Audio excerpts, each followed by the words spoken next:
y bienvenidos a la Daily Hustle. Soy Enrique Byrnes y presidente de esa mejor cerveza. Y felicidades a los campeones Licey de la Dominicana.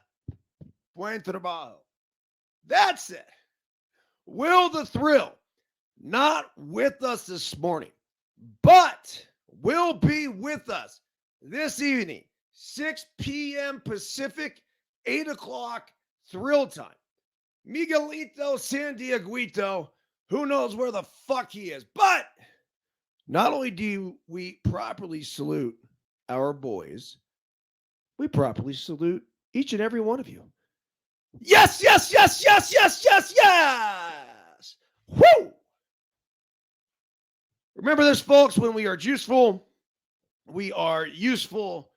And when we are juiceless, we are fucking useless. It is as simple as that. So we have plans to bring on legendary 49ers photographer, Michael Zagaris. I just sent him the guest link. Hopefully, he figures it out. I should have tried to, I don't know, say test the tech a little bit earlier with Z-Man. But, hey, I got confidence that he'll figure it out and will join us before the show is over. Let's not forget our title sponsor, Bet Online, the number one online betting destination with the Super Bowl just around the corner. NBA action in full swing. Bet Online is a place to go for all of your latest news, odds, scores, and predictions. Don't forget to put in the promo code BLEAV, capital B-L-E-A-V, to receive 50% off your first deposit. Bet Online, where the game starts. And not to diminish what we have above me right here. That's right. If you're watching on No Filter Network, Caffeine TV, Fubo, wherever, you'll see the Daily Hustle cool logo. You see the KT tape symbol with a QR code.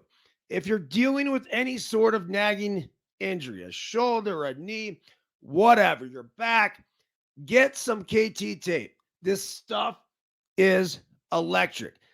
You put it on, it lifts the skin, promotes blood flow to the area, decreases inflammation, and typically the result of that is alleviates pain. KT tape, deflaming muscles since its creation.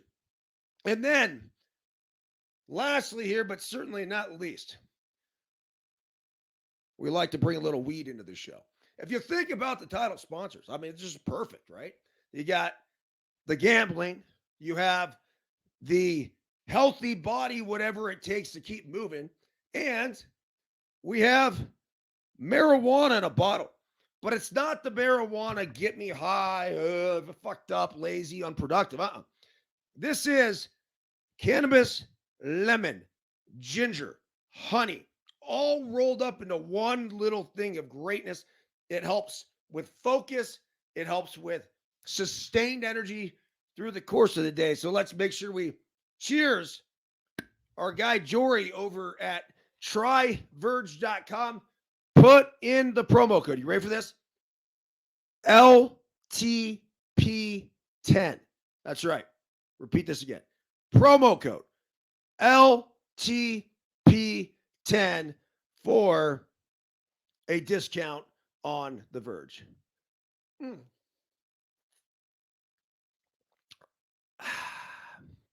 So soothing on the throat. Really is. All right. So today,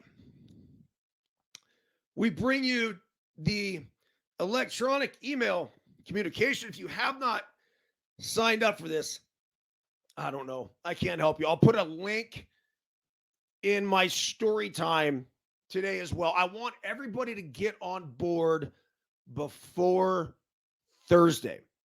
Thursday will be the first day of the Daily Hustle 22-day challenge. So I know there's a lot of people that see the thousands. And I can tell you, I'm sure not everybody is signed up on the email list. In order to be a part of the challenge, it's simple. You don't have to pay shit. We used to charge for it. You used to charge $22. Now it's free. The reason being, we can have a bigger impact. And ultimately, if you do sign up for the email list and then you get the challenges, and then it's going to be 22 straight days coming at you. And if you're able to complete that, and you can make them as easy or as hard as you want, the challenges are going to be there. But we have to set it for different skill sets, effort levels, what you're trained up to do. Ultimately, you're the decider of that. But if you are able to finish, we then will make, trying to get him right here, Flippy, our double Birdman, available for you at the end of the challenge. Now, a lot of people have asked me, including my kids, like, what happens if you make Flippy available, yet somebody doesn't complete the challenge? I'm like, that's on them. If they want to go buy the prize, they can buy the prize. But ultimately, they're the ones that are going to know whether or not they completed the challenge. And look, if you don't want to wear this to work, you don't want to wear it to school, you're a little ashamed or embarrassed to wear it in public, well, we put the double finger back up and tell you, if you want, you can make a nice little case for it in your house. That's it. You know what it is for, and you know what it represents. And if you don't, go back and read the Flippy email from yesterday. So today, here we go. The 2024 Daily Hustle 22-Day Challenge begins February 1st, and on February 22nd, Flippy, pictured above, will be made available for anyone who completes the Daily Hustle 22-Day Challenge. If you are receiving this email directly from me, you will receive the challenges in your inbox each morning. If you want to share the challenge with other family members or friends, please sign them up here. And there's a link for the sign up. Good luck. Flippy is counting on you. Now, on to today's regularly scheduled Daily Hustle. Buenos dias. Today is Apo Taco Tuesday, January 30th, 2024. Daily Hustle quote of the day. If your vision doesn't scare you, it's not big enough. Angus Buchan. Daily Hustle translation. We all have dreams in life, but as we get older, we tend to dismiss many of those dreams because it takes us way too far outside of our comfort zone and, quite frankly, scares the living shit out of us. Ironically, as I look back and reflect upon anything significant that I have accomplished in my life at one point or another, those dreams that inevitably become accomplishments absolutely freaked me out. Playing Major League Baseball, getting married, having kids, doing an Ironman, running the Western States 100, writing a book, starting a podcast, doing a triathlon across America, chasing a 47-year-old speed golf world record, starting the Let Them Play Foundation, creating a travel ball organization, and co-founding No Filter Network were all terrifying. Yet, they were, and still to this day, are a big part of the lifeblood of who I am. Yes, it was and still is scary at times. But more than anything, it's fucking exhilarating. It keeps me charging each and every single day. Dream bigger. EB. P.S. To pick up a limited edition copy of the brand new Let Them Play, a coaching and parenting guide to use sportsbook, click pick below or go to ericbyrnes.com now to pre-order on Amazon. To recap, the 49ers epic comeback against the Lions with legendary 49ers photographer Michael Zagaris. Join this morning's Daily Hustle Live interactive video podcast on nofilter.net or catch later in day on Apple, Spotify, Caffeine TV, or Fubo. I think we also go out to like 17 different platforms in total. So There you go. That is today's Daily Hustle. Summing it up, I think we all have been there. And I want you guys to go back and think about all the things that you would consider accomplishments and successes in your life. At some point, that's just fucking scary. There's no other way to put it. It's scary because there's a shit ton of risk that goes into it. Now, the best way to deal with risk is to prepare.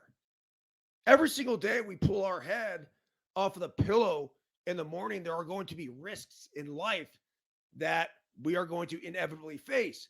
But so long as we prepare and do everything in our power to try to put ourselves and our families in a position to succeed, that's all we can do. So, knowing that, the bottom line is let's make sure we prepare and let's make sure we step out of that comfort zone and we know that those scared feelings are just part of it. The issue, as we get older, you're like, yeah, I don't know. I don't want to take that risk. And it's like, dude, quit being a fucking pussy. Just go. Send it. And there's certain things. Our risks later in life look a little different than our risks earlier in life. But those butterflies, and I think about the butterflies that I used to experience before I would step into a big league batter's box, especially on opening day. That's why I always wanted opening day just done. But it's frightening. And at the same time, it's also what lets us know we are alive. Okay, January 30th, top stories. We'll get into the game in a minute and break down the 49ers and Chiefs. Will be able to do this for 2 weeks. Right now, No Filter Network is contemplating our next move with Vegas. We have options to be there. We're trying to figure out how to most efficiently and effectively go down there and have it be a benefit not only for No Filter Network, but also for our viewing audience and what's the best possible way to do that, whether it's a Radio Row in our partnership with Believe or the Tony Bruno Show, whether it potentially could be something we do over at Circa. We're trying to figure it out. Look, whether you guys like it or not, whether we like it or not, we're very skewed toward the San Francisco Bay Area. And that's okay. Now, I believe Barstool, for example, started, was it New England? But they were very skewed towards that. Now, I'm looking at this here. Hold on a second. John Davis chimes in. He says, a good plan, violently executed now, is better than a perfect plan next week. Oh, General Patton. Are you kidding me? That's so good, man. A good plan, violently executed now, is better than a perfect plan next week. That's the truth. Act now. And it's as simple as that. Thank you, John Davis. And by the way, if you're watching on Caffeine, you're watching on Fubo, you're listening on Apple or Spotify, if you want to join us live, each and every single morning we come on here at least 5 days a week. And we go live and you're able to interact. We have a good core of people, whether it's Gene out there in the great north in Minnesota.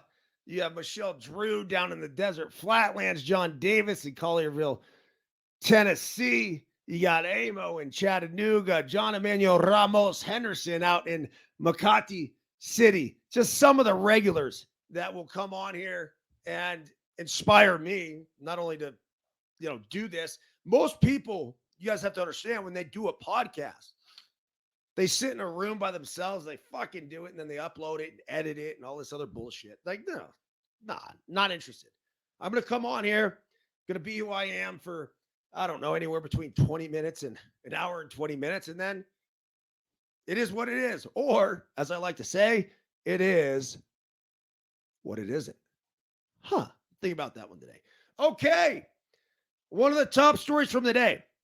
After a Russian doping decision, the United States suddenly has 9 new Olympic gold medals. It's finally official. The U.S. figure skaters have been honored with a gold medal for their stunning team performance nearly 2 years ago at the Beijing Olympics. Quite frankly, it's just a feeling I've always dreamed of. One I can't believe is here, said Madison Choke, a member of the team at a press conference on Tuesday.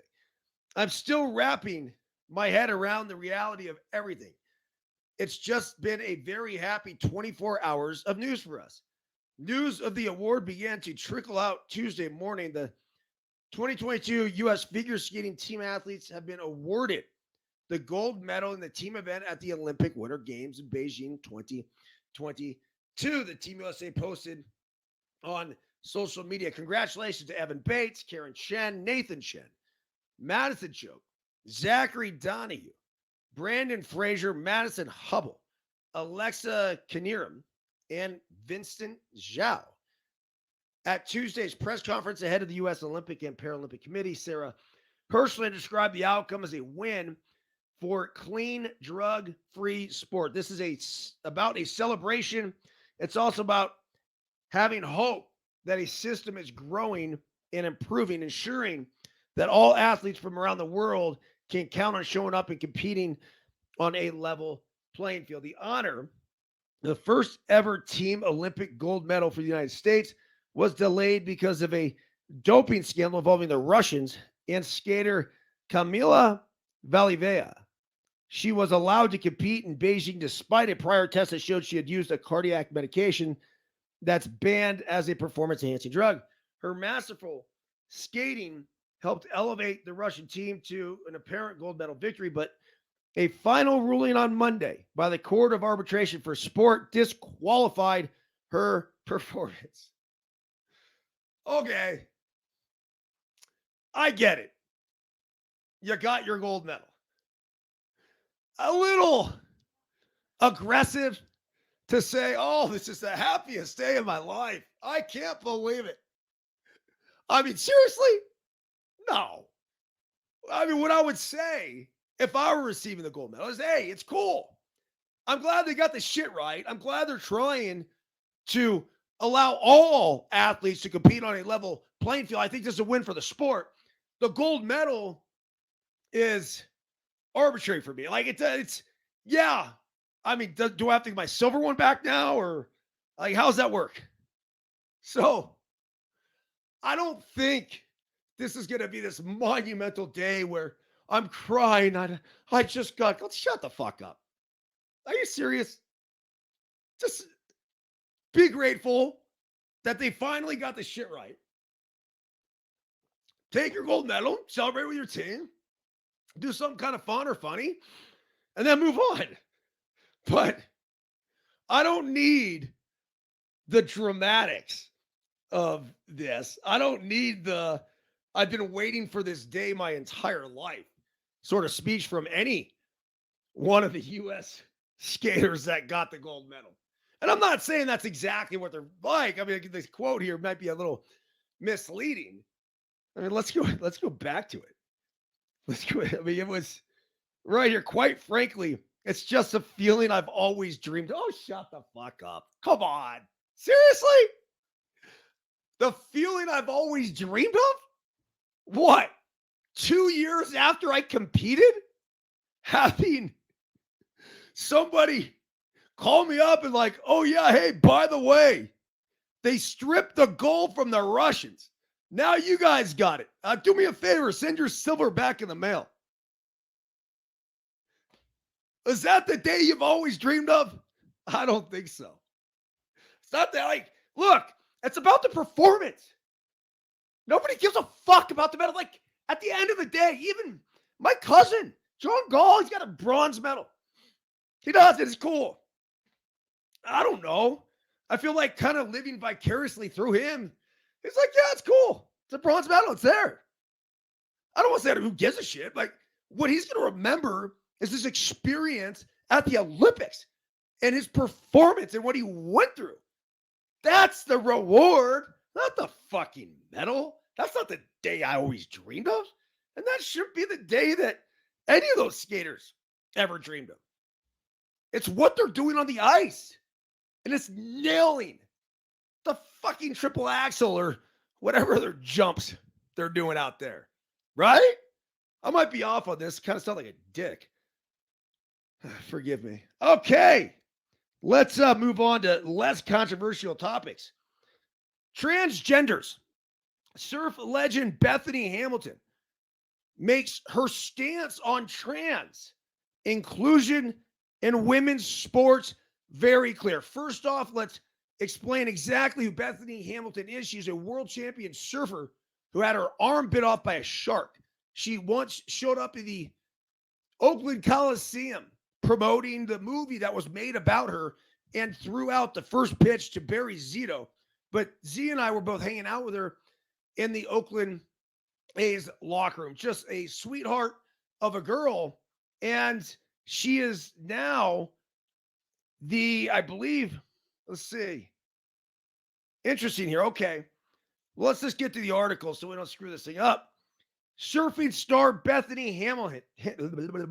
We speak English on the Daily Hustle. Surfing star.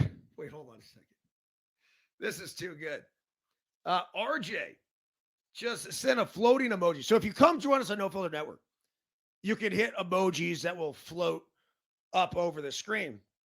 And RJ from Boise, Idaho, another one of our dudes, LTPOG, he ends up sending a floating emoji of a pregnant man, which is just so apropos in this situation. So RJ, thank you for participating in the conversation. But surf legend Bethany Hamilton makes her stance on trans inclusion in women's sport very clear. All right. Surfing star Bethany Hamilton doubled down on her assertions that trans inclusion in women's sports should be barred amid controversy over Rip Curl's new ambassador. The surfing brand was criticized for using transgender surfer Sasha Lowerson in a promotion last week. Male-bodied athletes should not be competing in female sports, period. Hamilton wrote on X. Hamilton made her stance on trans inclusion in women's sports clear last year after she spoke out against the World Surf League's rules governing transgender women competing in its events. Hamilton said in a video posted to her Instagram that she would not be participating in WSL events if the rule remains. The WSL said transgender female athletes need to maintain a testosterone level of 5 NMOL/L for at least a year to participate in the women's division. Hamilton said in her video that she would rather see the WSL create a new division. That's a great idea. I mean, all of this controversy that's surrounding transgenders and whether or not they should be allowed to compete as male or as females, well, it's pretty simple. Just create a whole tranny division. And if you do that, well, I don't know if you're going to have enough of them, but I got to believe after time, a certain amount of time, you will. Now, if there's a female, by the way, wanting to compete as a male, I don't think there's any issue with that. That's a double standard. The issue is when you have a quote unquote male bodied, and this is what Bethany Hamilton's complaining about. Like, we're just built different, right? Like bigger, typically, stronger, typically, totally different. It's not fair.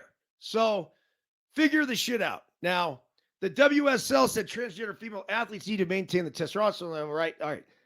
Here's another quote from Hamilton. I personally think that the best situation we create a division so that we can all have a fair opportunity to showcase their passion and talent. And I think it's really hard to imagine what the future of women's surfing will be like in 15, 20 years down the road if we move forward, allowing this major change. Hamilton received support from Olympic gold medalist Julia Mancuso. Julia Mancuso, Squaw Valley, by the way. And Riley Gaines, a former NC2A swimmer who is now an Outkick contributor and host of the Gaines for Girls podcast and an ambassador for Independent Women's Forum. Hamilton went on to clarify her points in the comments. Quote, I was messaging with a friend who is part of the LGBTQ community, and I really don't think at this point there's a solution that will please everybody. So that's a very good point. There are different worldviews, and that is part of life. I may not have the perfect answer, but I do feel the way I do and will continue to stand firm for what I shared. Quote, I mentioned testosterone because that is how Olympics and World Surf Leagues decide if you can compete as a woman. Okay. Yes, even if you lower the testosterone level and you have this testosterone level at whatever it is for a year, you're still dealing with different body structures. So I don't care if the testosterone levels are the same or not the same. It's just different. Now, I've got to believe, because there are some sensible people within the LGBTQ community that would actually agree and say, I don't know. I'm putting it this way. If I decided that all of a sudden I wanted to wake up tomorrow as Erica and not Eric, I'm not going to do it with the expectation that I'm going to go compete in the women's pickleball world circuit or whatever, right? Like, no. I mean, if I wanted to be Erica, I'd still just go be Erica, and then I'd still sign up for whatever it is in the male division and be like, yeah, I know it says I'm Erica, but I'm actually Eric, or I was born Eric, but now I'm Erica. That's what it comes down to. What were you fucking born? That's the bottom line. What were you born? Okay. RJ, thank you for your input. John Davis, frankly, this is all stupid and no wonder terrorists want to kill. Jeez, come on, John. It's not that bad, dude. Oh, and RJ complimenting John. We're live and interactive here on NoFilter.net. Okay, let's move on. Two great first topics, though. You got the Olympic gold and the Russians and the doping. They're straight to transgenders. This is an article that I've avoided for like 2 days. I really have. I've looked at it. I'm like, dude, I don't give a fuck. I mean, I do, but not really. But then they keep feeding it to me. And I'm like, well, I don't know if Apple says I care. Maybe I care. And then finally today, I opened the fucking article. As Jason Kelsey retires, teammates tell stories from his and Travis's college days at Cincinnati. So the title of this thing is basically, what were Travis and Jason like in college? I don't know. Let's dig in here. Let's just for a little bit. This might be fun. Here we go. It's awesome because I can turn it on and it feels like I'm back in college hanging out with them. Said Craig Carey, a longtime friend and former teammate of both. I'm not surprised at how successful it is because I have lived it. The Kelsey brothers grew up together in Cleveland Heights, Ohio, less than 2 years apart in age, but the seeds of their already legendary NFL careers were planted at the University of Cincinnati, where the two became college teammates and roommates, and where they cemented the unique brotherly bond that would forever impact their shared futures on and off the field. Jason and Travis arrived in Cincinnati in 2006 and 2008, respectively. Both were largely unheralded prospects coming out of high school, Jason in particular, but the outsized personalities that have been on display in recent years were evident to those present back then. Those two, it was just insane. Like, holy shit, these guys are crazy, said Tom DeTemple, a friend in college teammate with the Bearcats. Those two are really good at drinking beer. They used to love playing Nintendo 64 for hours, smashing the controls and chugging beers at the same time. They would just come up with those random drinking games while playing, and they were incredibly good at it. Each had their own distinct characteristics. Jason wore flip-flops, listened to country music. Travis was into fashion and hip-hop. And there was a clear big brother, little brother dynamic between the two, but both were outgoing and engaging in ways that drew others to them and drew them to each other, particularly on the same college campus, whether at a house party or throwing darts in the back corner of a bar called Uncle Woody's. They're both people persons, said Reuben Johnson, another mutual friend and former teammate. They love people. People love them. They have that energy. Look, it's not a secret to life. When you have that energy, you attract people to you, including the world's number one superstar, one of the most famous people of all time, clearly attracted to Travis Kelce. You have that energy that you put out, then you typically get it back. My experience hanging out with Travis at the Super Bowl a few years back was exactly that. It's just a dude. And it was a dude that wanted to party. He wanted to have fun, always had a smile on his face, was very grateful. It was the Bullet, by the way, who was taking care of the, I remember the bill, it was like $32,000. So Travis wasn't paying that. He didn't have any money back then. And he was just a guy and a guy's guy. And you know what that attracts? When you smile and you dance and all of a sudden just like, yeah, people, good people keep coming at you. So this doesn't surprise me one bit at all for my limited experience with them. It says both of them, when you put the ball down and it was time to play, were rabid competitors. See, that's the other thing about this. None of this works if they're pussies on the football field.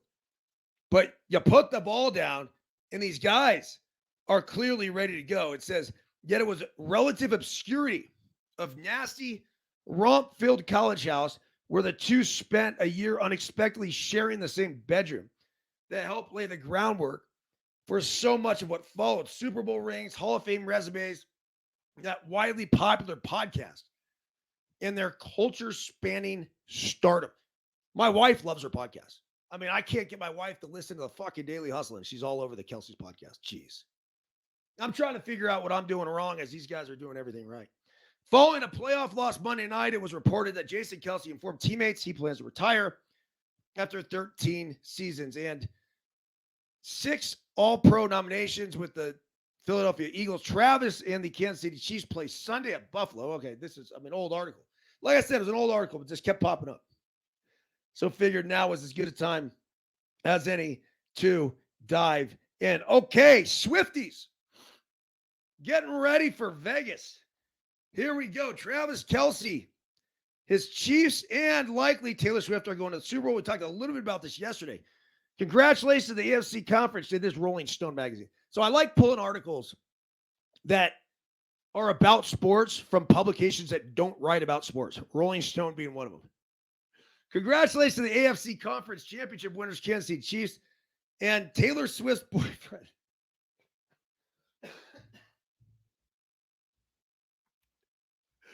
I don't know, man.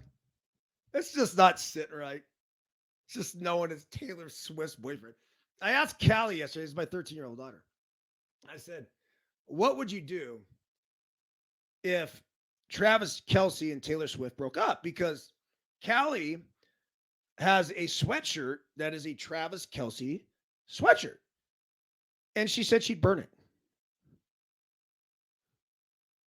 I said, what? Burn it? I thought you're now a Chiefs fan, a Travis Kelce fan. She was, yeah. But if they broke up, then it clearly means that he is not worthy of her, and he is also not worthy of me wearing his sweatshirt. I go, Callie, come on. Are you serious? She goes, yep. I go, well, what if it was Taylor that got a new boyfriend and just moved on? And she goes, I'd burn it. I mean, poor Travis. What the fuck? It's terrible. Okay. Travis Kelce's boyfriend, tight end Travis, whatever. The Chiefs and likely Taylor Swift will be heading to the Super Bowl LVIII. That's 58 if you're counting at home in English. It's in Las Vegas, February 11th, where they'll face off against the Detroit Lions or the San Francisco. I think this was written before they even won that. It says who they're vying for the NFC Championship. We already went over that. It's already done. Before the game, Swift showed up to the stadium dressed in a red sweater, wearing classic red lipstick, repping the Chiefs' signature red color, and smiling for the cameras. After the 17-10 win, the couple celebrated on the field, flashing smiles, sharing hugs, and kisses. Swift has been present cheering for Kelce for numerous games throughout the course of the season. Apparently, it's 12. Holy shit. That's a lot of games. 12 games. I mean, most wives don't make a road trip, yet she's hitting every single game. I love it. All right. So, anyway, the big question is whether or not she will end up being in Las Vegas. I think there's zero chance, or I should say a very slight chance, if at all, she would not be there. I mean, you're not going to 12 games and missing this because you happen to be in Japan and don't want to hop on a flight. All she got to do is hop on a flight. She's back in plenty of time right after it. Hop on a flight. I mean, the way they travel, you kid me? I mean, it's PJs and champagne and caviar. And I'm sure there's a masseuse on flight and everything else. All right. Back to some real football. Biggest question facing San Francisco 49ers and Kansas City Chiefs in Super Bowl 58. After a thrilling pair of conference championship games, the Super Bowl 58 match was finally set. The Kansas City Chiefs will be meeting the San Francisco 49ers at Allegiant Stadium in Las Vegas, February 11th, with the Lombardi Trophy up for grabs. This existing clash is a rematch of the Super Bowl 4 years ago. Chiefs won 31-20 after a thrilling fourth quarter comeback. Much has changed in 4 years since that game, including many of the players on both rosters. With so many new places in place, there could be a far different outcome this time around. With that in mind, the biggest questions each team will need to answer to win the showdown in Sin City. The 49ers, you ready for this? Have never beaten Patrick Mahomes.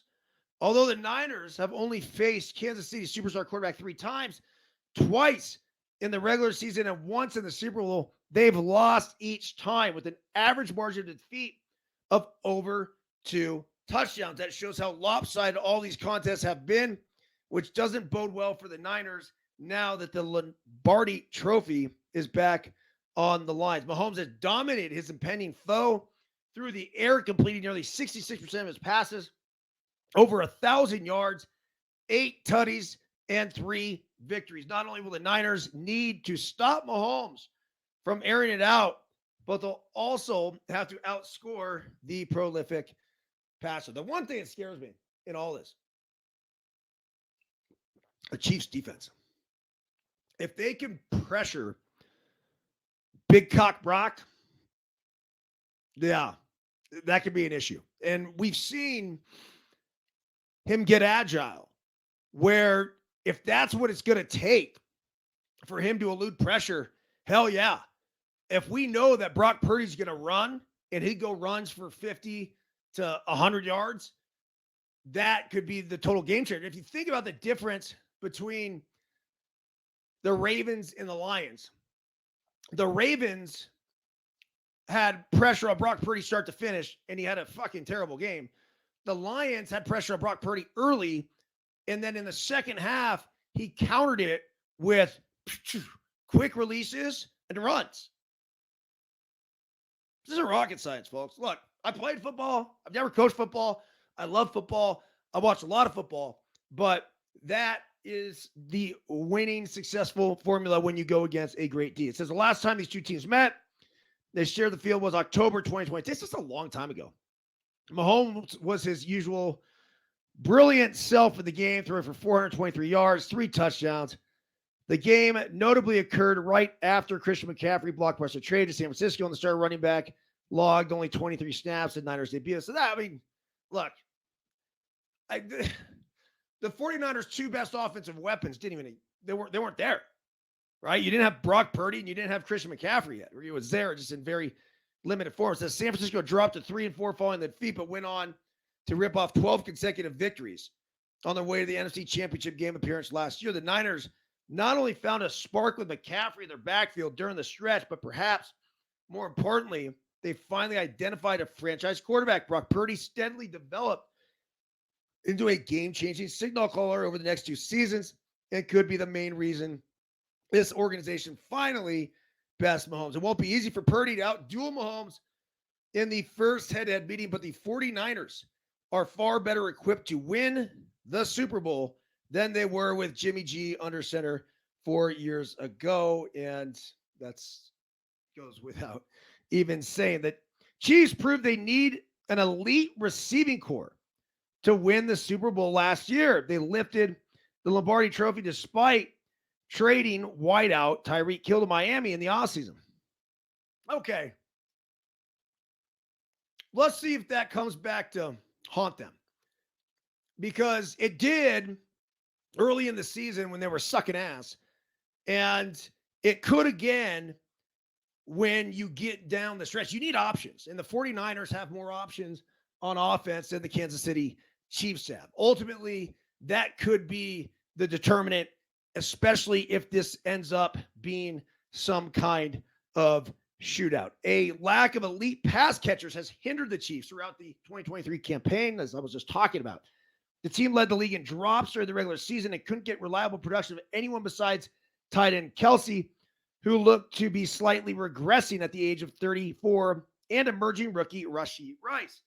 As a result, Mahomes came back to earth following his 2022 MVP campaign. The future Hall of Famer threw a career-high 14 interceptions. Will experience a perpetuous drop in passing yardage. Yeah, but they couldn't catch a fucking ball. Although Mahomes has thus far avoided turnovers during the playoffs, and that's huge. He'll have his work cut out for him trying to keep a clean sheet against San Francisco's defense that tied for the 5th most takeaways this season. The Chiefs' offense has also committed some uncharacteristic mistakes throughout the year, which has creeped into the playoffs as well. The team looked especially out of sync in the red zone during its wildcard round with the Dolphins, mishandling a snap and having a touchdown taken off the board due to a penalty. I would say out of sorts there. While the goal line fumble in the divisional round allowed the Buffalo Bills to linger a lot longer than they should have after not scoring a single point in the second half of the AFC Championship game clash with the Ravens. And Chiefs need to get their offense cleaned up to become the first back-to-back Super Bowl champs in 2 decades. Given the elite quarterback and pass catchers involved in Super Bowl 58, the outcome of this game is likely to be determined in the trenches. The side that emerges victorious in the pass rushing battle has a fantastic chance to raise the trophy. I do agree with that. The Chiefs and 49ers each have pieces to get the opposing quarterback and protect their own, making this arguably the most intriguing of the potential bouts set to be on display in Las Vegas. Kansas City ranked 2nd in the league, 57 sacks. Reminds me of Derek Thomas, although he was number 58. What a badass that guy was. During the regular season, and continued their excellence throughout the playoffs. The team has amassed 6 sacks in 3 postseason contests, including 4 on Lamar Jackson this past weekend, which is tough to do. However, offensive line isn't as strong of a suit for the Chiefs right now, especially at the tackle spot. Starting left tackle Donovan Smith has regressed in his age 30 campaign, earning a concerning 55.4 PFF grade. Right tackle Jawan Taylor has fared even worse with a 52.1 PFF grade this season. I don't know what the fuck that means, but apparently it's not good. To make matters worse, Pro Bowl left guard Joe Thurney missed the AFC Championship game because of a pectoral injury. It's unclear whether he'll make it back in time to protect Mahomes in the Super Bowl. The 49ers could take advantage of the Chiefs' protection woes by stepping up their efforts on the edge. They fared decently well in terms of pressure generated during the 2023 campaign. They recorded 48 sacks on the year, tied for 7th most in the league, but they haven't been able to get home during the playoffs. Superstar edge rusher Nick Bosa is the only 49er to record a sack during this year's playoffs after collecting a pair on Jared Goff on Sunday. No one on the team found a way to bring down Green Bay quarterback Jordan Love once in the divisional round. The 49ers have protected Brock Purdy relatively well in 2023, but they did let him get sacked 28 times during the regular season. The offensive line remains anchored by ageless wonder Trent Williams. We need to do a whole show on him. I'd love to get Michael Zagaris' take on Trent Williams. Fascinating dude. We'll dig in English. Dig into him tomorrow. Who is still playing at an extremely high level despite being his 13th NFL season. The rest of the offensive line has its issues. However, the Chiefs will likely exploit right tackle Colton McKivitz. Why you got to pick on Colton? It's fucked up. The upcoming clash in the trenches could be nothing short of riveting.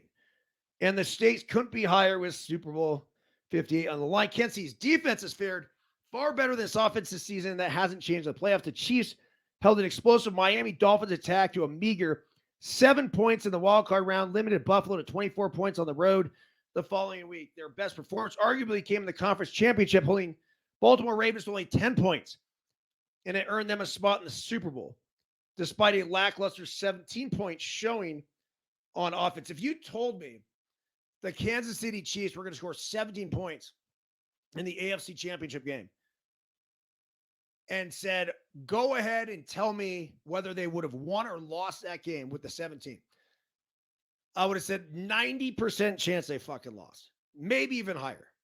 There was no way Lamar and the Ravens were not going to score 17 or more. That's what I would have told you. But hey, what do I know?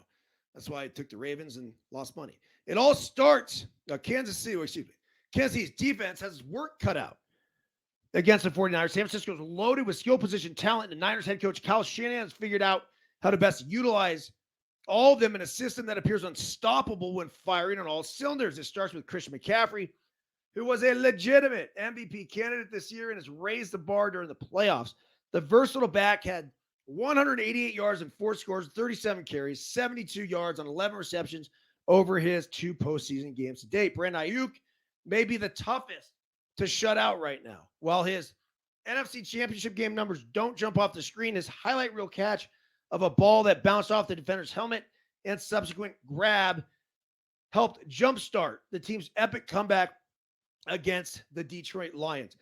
Ayuk has been locked in during the last 3 months, scoring 6 of his 8 total touchdowns this season, including the playoffs since the calendar flipped to November.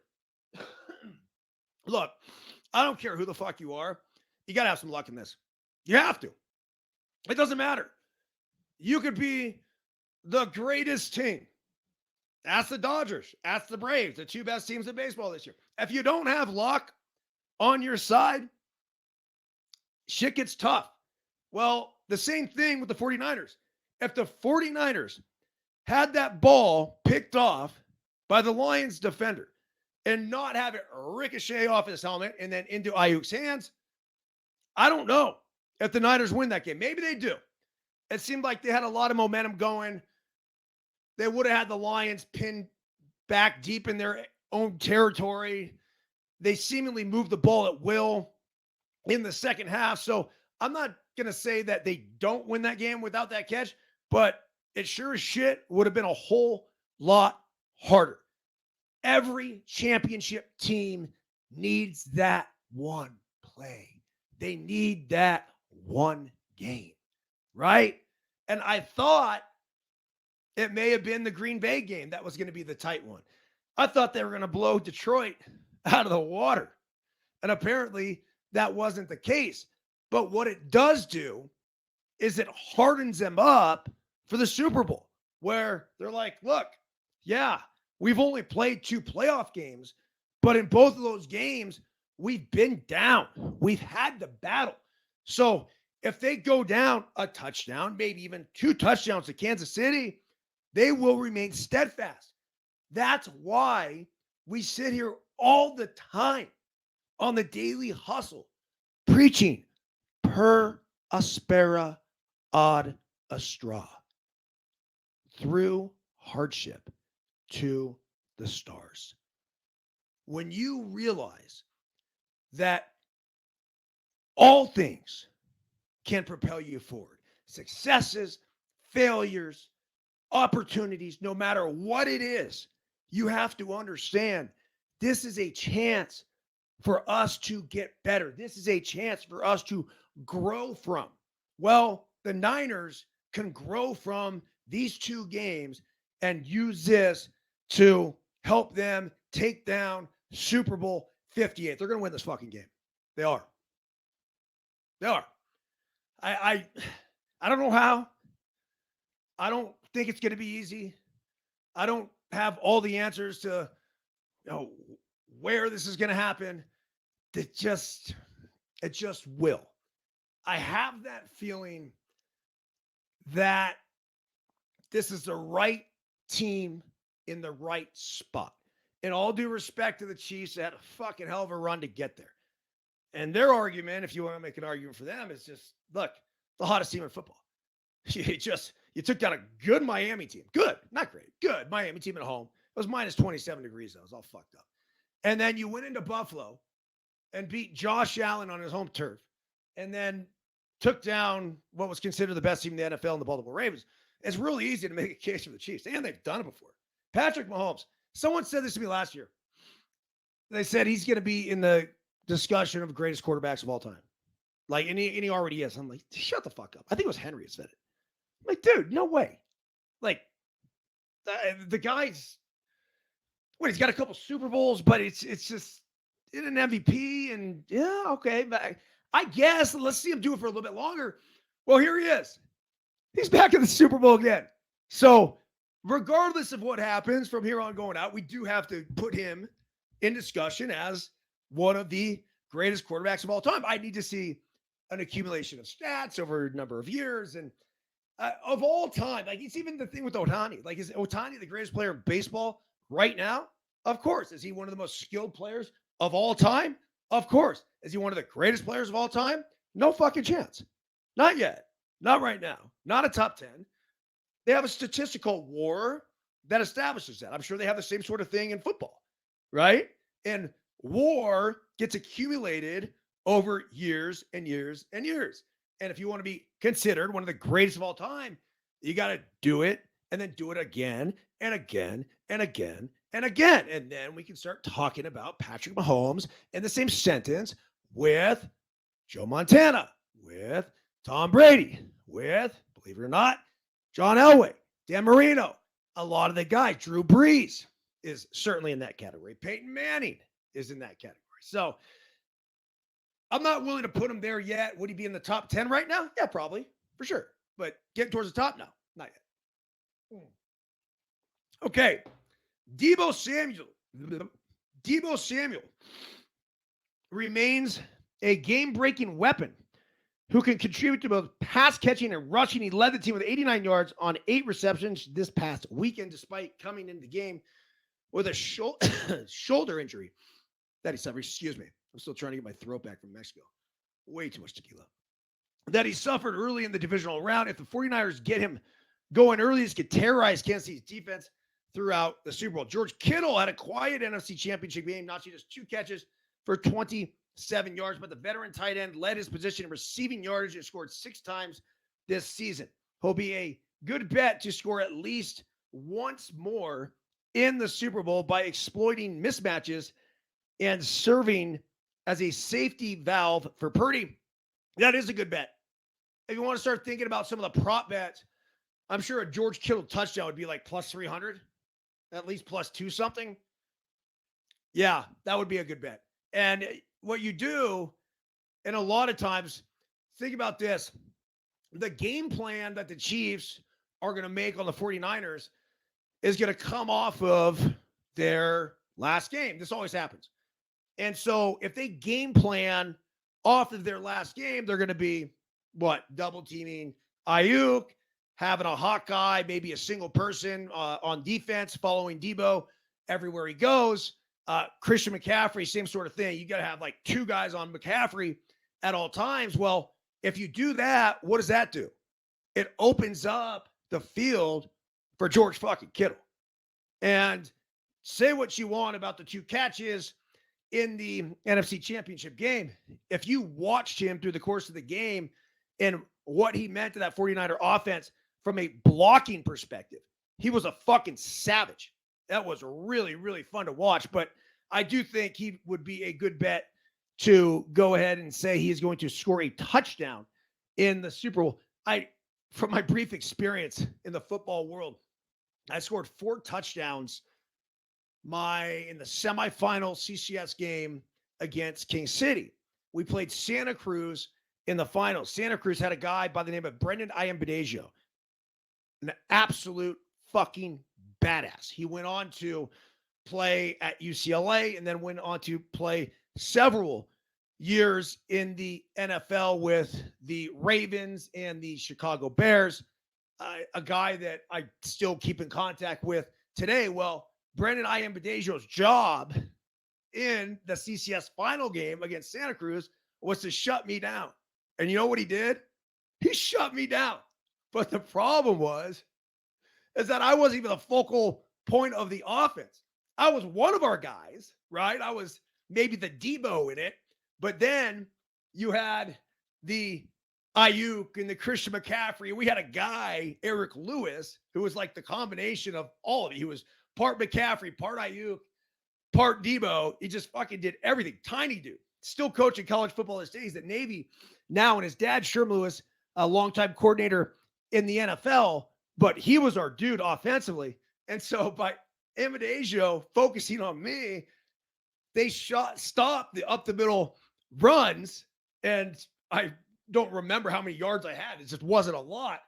But we had Eric Lewis taking it to the house every single time on a fly sweep as we blew them out of the water. So we'll see how Kansas City tries to defend the 49ers offense, but it is going to be a challenging task. It says right now, can anyone stop Isaiah Pacheco right now?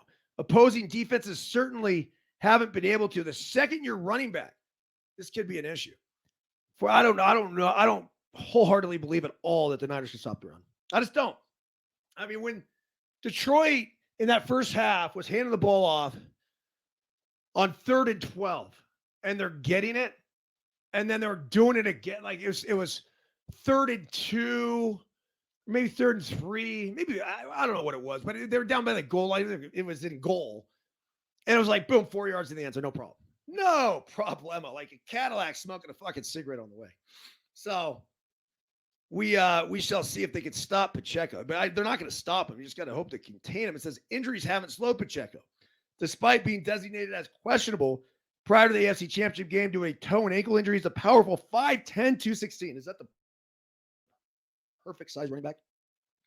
He was able to suit up and pound the rock constantly.